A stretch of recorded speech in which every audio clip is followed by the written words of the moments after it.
So today's video is going to be about home automation, but something that I've decided to do to my server rack. Now, I don't have any video of it at the moment. I'll take a picture and put it on screen for you. But I've got CCTV equipment, I've got a NAS drive, I've got a switch, and I'm going to be putting my router into there as well. Unfortunately, I couldn't get my internet modem in there. That has to go to a socket elsewhere. But on my journey of home automation, which I started last year during the pandemic, I got myself this. This is a Zigbee bridge made by Sonoff, and I had a couple of door sensors which are still connected to the door. I think I've got one somewhere in a box which I still haven't used, and I've also got two sensors that that will do something like PIR sensors. Now, those are still set up, but they fell down a couple of times, and I think it's because of this. This is quite, like the Sonoff brand of items under the Zigbee banner are quite cheap, and they feel quite cheap. They look a bit, well, they look alright, they look presentable enough, but they do seem to fall down every so often. So I don't know if I'm doing something wrong or if this isn't really the best device for it. But I've had this plugged in and I've had to reboot it a few times. I know some people have hacked these with some other firmware and they've been working solid. So I might do that for another video. But in replacement of this, what I've done is I've got this thing here, which is the Zigbee 3.0 USB dongle plus. Now, technically, this does the same thing as that, but it's a bit more stronger, and I think it has a couple of other little things that it can do, as far as I know. So you get an aerial with it, and it's just a standard, well, it's not standard, but a USB device. Anything else in there? And a user manual. Okay, so basically this is a metal body chassis with a USB on one side and this lovely little antenna connector. So we're just going to connect this up. And what you would do, stick this into a port that can give you power, or you can connect it up to your computer that's running your home automation software. Either way, once this is plugged in, you connect it to your network, and this should work better than this. So I'm moving from this to this, and also I've heard that this can actually support more devices across longer range, so that's why the antenna is there. So we will give that a try. For this lovely automation trick, I've got two of these, which are temperature sensors. Look at this, I've got a knife here and I'm not using it. So, unboxing knife. Do your thing. 1 and 2. So these are small temperature sensor and humidity sensor devices. So I'm just going to explain the automation in this process. I'm not going to fit it in because it's all going to be pretty self-explanatory. So you get a sticky pad, just like all the other Sonoff devices. And then you have the temperature sensor. Now, the only problem I have with these devices is that you can't get the backing off easily. and I've kind of dented all the other devices that I have from Sonoff. What's this?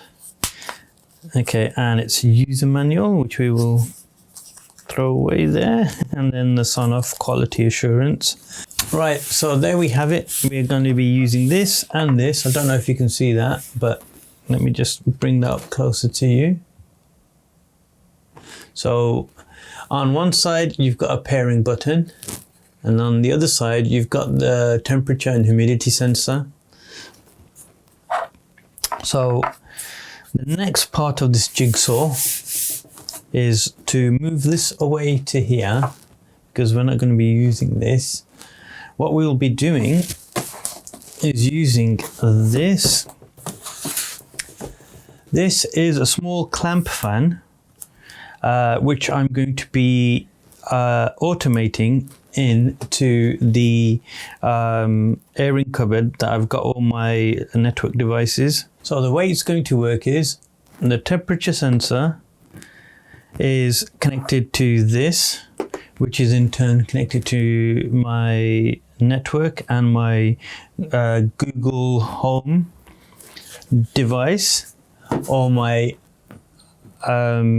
Echo device, whichever one, and I'll be checking the temperature, and I'll be also using this Wi-Fi smart plug to actually switch the fan on if the temperature goes above a certain level. So I have been monitoring my NAS drive, and I'm making sure that it doesn't go above a certain temperature. And with this system, I'll be able to keep that airing cupboard really cool with all my devices, and hopefully there won't be any degradation of my hard drives or again the rest of my devices. Because it's in an airing cupboard, there's a boiler in there as well. Well, it's a water tank in there, but it can get quite humid. So that's the other reason to get this one, because it is also a humidity sensor. So at any point in time, I can make sure that this turns on either by voice activation or automation. So let me unbox this fan. Okay. I asked for the silver one, but it looks like I might have got a white one. Ugh. Whoops.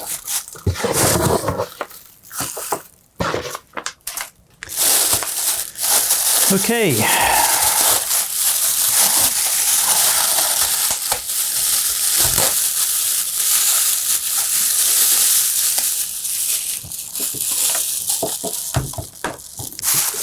So it comes in two parts.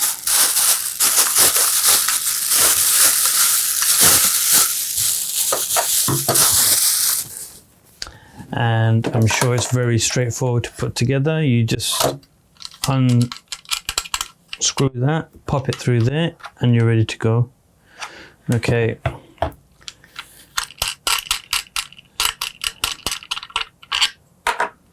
Okay, so there you have it. It's clamped using this clamp here, and I'm just going to clamp it to the desk here.